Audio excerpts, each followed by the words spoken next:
This robot we really purchased for one reason: safety. One of the main parts that is done on this robot is the chair base plate, and it weighs about 120 pounds.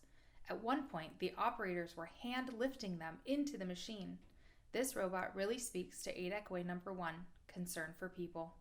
These robots and machines are one way that help us be a more build-to-order company versus a build-to-stock.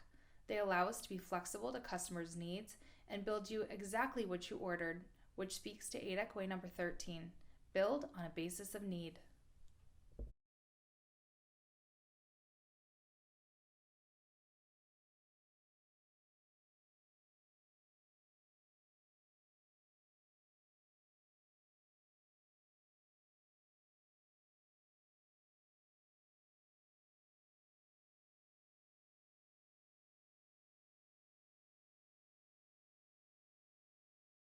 See that part being machined?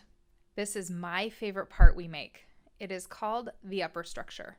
However, I like to refer to it as the smiley face piece. As you watch the video, look for the curvature. You'll notice how it looks like a smiley face. This smiley face controls the function of the virtual pivot. This is what allows the back and base to move together at the same time so the patients can stay in the position you want them to be in.